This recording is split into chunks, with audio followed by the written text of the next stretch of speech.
You're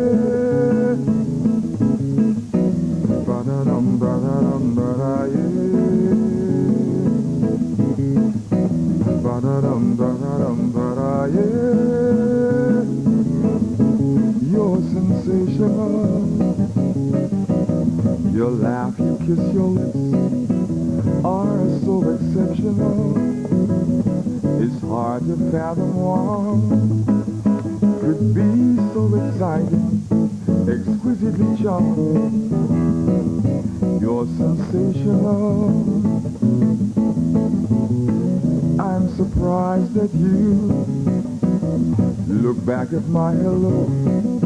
I didn't think you heard. The feeling that came over me was strong and elusive, much like a question. What do you want with me? Giving me the chance, I'll explain my need of you. It's much more than romance. I need a love that's true, as long as it will last. I know that you're sensational. I think that I could fall so deep in love with you. Be careful of my heart. I need a love that's true, as long as it will last. My visions tell me you're sensational.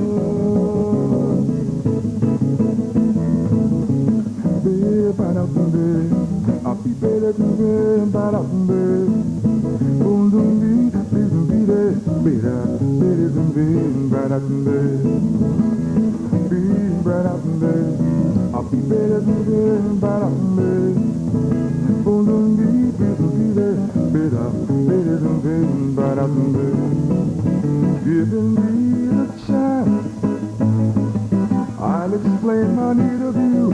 It's much more than romance. I want to be with you as long as it will last. I know that you're sensational.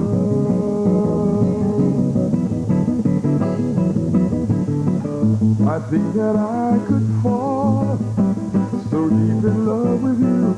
Be careful of my heart. I need a love that's true, as long as it will last. I know that you're sensational. You're sensational.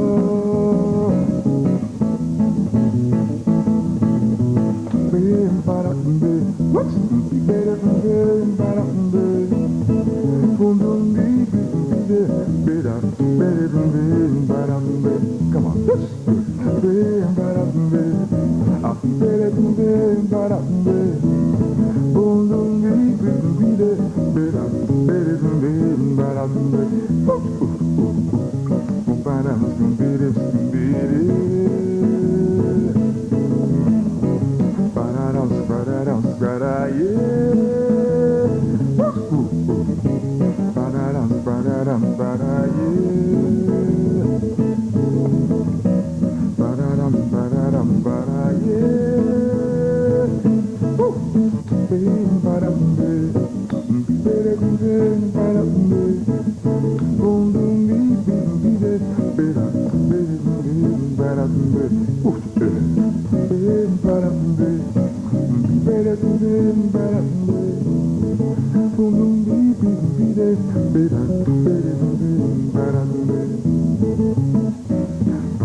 All right. That's fantastic. Oh, that's amazing that one person can make so much music with just a guitar and his voice. And then what really blows me away is that you put a fade on it, too. I thought you had to do that in the studio. Incredible. No, I just... do it for the studio. Uh-huh. They don't have to worry about that, you know. Oh, that is so nice. I think you just sold a lot of albums just performing that one cut.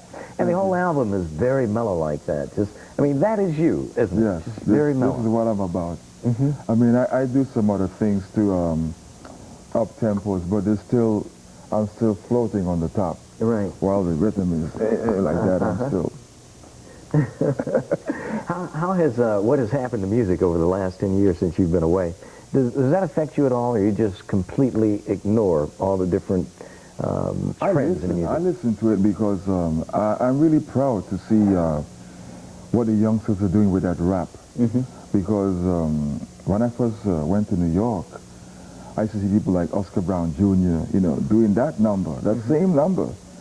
And there was a few other guys that did that, but now to see the youngsters getting involved and getting their message across, because it's so difficult for them to get heard. You know, us folks, the way things are situated in this world, we don't have much of a say. And every time we say something, everybody gets uptight. Yeah. You know, oh, they're militant, oh, they're this, oh, they're that. But it's, you know, it's a reality. We don't have change on our feet. You know, we got intelligence, we got brains. We know how to do things. We got doctors, we got lawyers, we got chiefs, Indians, whatever. And yet there's this big drive to keep the power that we are quiet. And these little brothers are doing a great job. I mean, they're locking them up because they get nervous and things like this, but it has to, something has to give. Yeah. And you know, it's interesting. The rappers a lot of times take a bad rap, but they really are. They teach a lot of history to our kids, don't they? I mean, they keep, you know, and not just music history, but they talk about people that our kids need to know about that they might not know about otherwise if it weren't for some of these rappers. in the school, they don't let us learn what we're supposed to learn. They don't want that in the school. I mean, they don't know that blacks and Indians are mixed, that there are blacks who are also Indians. They don't talk about George Washington Carver and people like this. You know, they talk about George Washington. I don't have no problem with George Washington, but I mean, how about our people knowing about what we are about? Yeah. And being able to find it in the library, being able to find it in the school.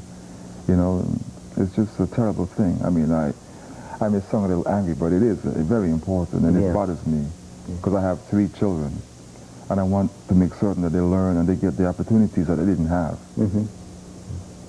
Are you happy to be back on the music scene? I'm delighted. Are you? I'm with a company that is so wonderful. They've been doing so many interesting things. Like, did you see the body and bath package that they did for me? No, I haven't seen it. Even I blushed when I saw it, you know. They have this called Tales of Body and Bath, and inside is these bat beads with the loofah sponge, and this oil, and the whole thing about how to massage the body. And Susan Taylor from Essence magazine wrote this magnificent, well, I wouldn't call it a poem, but it's like almost like a statement as far as I'm concerned. About how you wrap the body around, you listen to this music and all this. I gotta see this. It sounds nice. I've never seen anything like this. You know, usually you see T-shirts, you see caps, and but this is a whole other thing, and there's a CD in the package. I mean, the whole CD, all the songs, not just one, but the whole, all the album. Well, that's nice. So they're really going way out for you then? I think so. I think their intentions is to let Jon Lucien be who he is and promote me that way, rather than try to promote me like they promote everything else. Right, because you are different. I think it's important. Yeah. You know, I was told about your father, when you were a kid, that he took you out, you were going to play at a club one night, and you asked him, well, what am I going to play? What instrument? Yeah. He says, I don't know, I'll tell you when you get there. But you're just that multi-talented. You play that many instruments. Well, mainly like strings, bass, the bass fiddle. I used to stand up on a sofa like this to play it in the beginning. And like, for example, when I got to be about 16, 17, I was playing jazz bass in a nightclub. And my dad would get gigs. But prior to that, from little I would play bongos, maracas, whatever he wanted, and then dance the mambo in front of the band. Yeah. Back in those days, you know, you heard this maraca shaker had to Had to move. Do one of these things, right?